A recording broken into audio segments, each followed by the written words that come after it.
Assalamualaikum warahmatullahi wabarakatuh. Saya Padliato Janat Sunandar dari kelas 4B, jurusan Sejarah Peradaban Islam, yang akan sedikit mengulas buku yang berjudul Sejarah Sosial Muslim Minoritas Etnis Melayu di Nusantara, bab 3 Sejarah Sosial Islam di Republik Demokratis Timor Leste atau Timor Leste. Republik Demokratik Timor Leste atau Timor Larasoe dipanggil Timor Leste adalah sebuah negara kecil, termuda, dan termiskin di kawasan Asia Tenggara, terletak di bagian timur Pulau Timor berbatasan langsung dengan Provinsi NTT. Wilayahnya juga meliputi Pulau Kambing atau Ataurua, Jako, dan Kouskousse di timur barat. Pada 28 November 1975, Republik Demokratik Timor Leste mendeklarasikan kemerdekaannya. Sebelum berdiri sebagai negara merdeka, Timor Leste pernah dijajah oleh Portugal selama berabad-abad. Negara ini juga pernah menjadi provinsi ke-17 Republik Indonesia pada tahun 1976. Luas wilayah Timor Leste sekitar 14.609.375 km persegi. Posisi negara kecil baru dan termiskin di Asia Tenggara ini berada di Pulau Timor. Pulau Timor resmi menjadi negara sendiri tepatnya setelah lepas dari Indonesia tanggal 20 Mei tahun 2002, di mana sebelumnya dilakukan referendum tahun 1999. Dikatakan oleh beberapa sejarawan bahwa dalam negara Kartagama disebutkan bahwa Pulau Sumba, Timor, Solor merupakan bagian dari kerajaan Majapahit. Namun sebelumnya Pulau Timor terlebih dahulu ditaklukkan oleh kerajaan Bima di Nusa Tenggara Barat. Pulau Timor, NTT, dan Timor Leste sendiri telah dikenal sejak abad ke-7 oleh bangsa Cina dan Arab bersamaan dengan maraknya kayu cendana atau hasil utama Pulau Timor.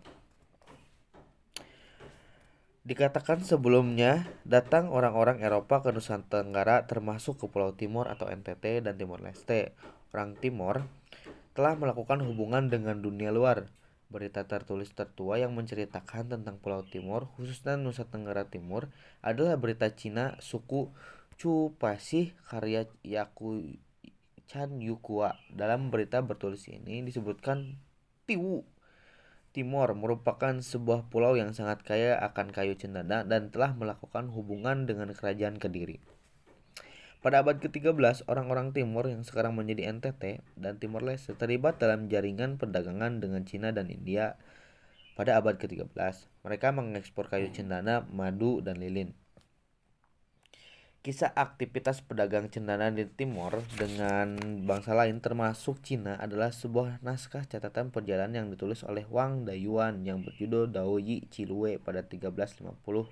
Yang menyebutkan bahwa di wilayah timur tidak tumbuh pohon lainnya selain cendana, serta bahwa cendana diperdagangkan dan ditukar dengan perak, besi, porselen, kain, dan manik-manik.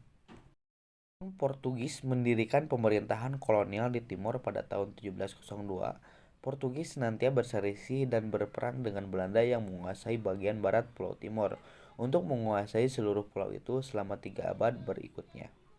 Orang-orang Eropa mendapat keuntungan dari kendali mereka atas perdagangan kayu cendana dan memperkenalkan kopi pada pertengahan abad ke-19 yang menjadi ekspor utama Timor, ditambah dengan karet, tembakau, kopra, dan kacang tanah. Meskipun Portugal netral selama Perang Dunia II, pada bulan Desember 1941, Timor Timur atau Timor Leste diduduki oleh pasukan Australia dan Belanda yang mengharapkan invasi ke Jepang. Ketika Jepang menduduki Timor pada Februari 1942, sekutu dan sukarelawan Timor melibatkan mereka dalam kampanye gerilya. Timor Timur atau Timor Leste diserahkan kembali kepada Portugal setelah Perang Dunia selesai, tetapi Portugal terus mengabaikan koloni. Sangat sedikit investasi yang dibuat dalam infrastruktur pendidikan dan kesehatan yang dilakukan oleh Portugal. Selama waktu ini, Indonesia tidak menunjukkan minat pada Timor Timur. Meskipun retorika anti-kolonial Presiden Soekarno, ini sebagian karena Indonesia disibukkan dengan menguasai Irian Barat yang telah dipertahankan oleh Belanda setelah kemerdekaan Indonesia. Pada 1974, terjadi kudeta militer di Portugal oleh Jenderal Antonio de Spinola yang berhasil menggulingkan pemerintahan Caltano. Setelah berkuasa, Presiden Spinola segera melakukan dekontolisasi goblok. Setelah berkuasa, Presiden Spinola segera melakukan dekolonialisasi bagi daerah-daerah jajahannya termasuk Timor Timur. Salah satu tindakan pertama pemerintahan baru di Lisbon adalah mengangkat gubernur baru untuk koloni tersebut pada tanggal 18 November 1974. Dekret pertama yang dibuat setibanya di Dili adalah untuk mengesahkan partai politik untuk persiapan pemilihan Majelis Konstituante pada tahun 1976. Tiga partai politik utama dibentuk ketika partai tersebut memiliki perbedaan pendapat mengenai masa depan Timor Timur atau Timor Leste.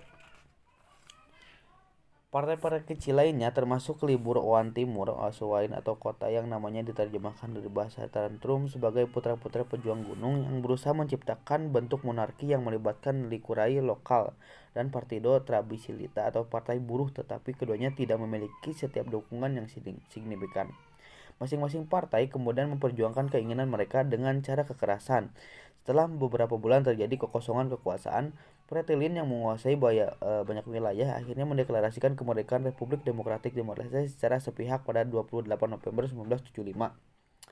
Deklarasi kemerdekaan oleh Fretilin mengundang kemarahan dari Apodeti yang kemudian meminta Indonesia untuk mengambil alih Timor Timur pada 7 Desember 1975.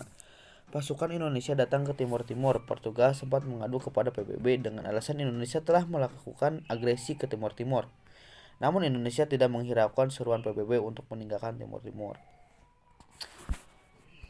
Semenjak tahun 2012 hingga 2017, Republik Demokratik Timor Leste (RDTL) dipimpin oleh Presiden Taur Matan Ruak, dan pada sejak 2017 hingga sekarang dipimpin oleh Francisco Guterres yang dilantik pada Mei 2017. Adapun kepala pemerintahannya atau Perdana Rustik dipegang oleh Raul Maria de Araujo sejak 16 Februari 2015 hingga 2017. Kemudian Mari Alkatiri sebagai Sekjen Fretilin dilantik menjadi Perdana Rustik Timor Leste pada Jumat 15 September 2017.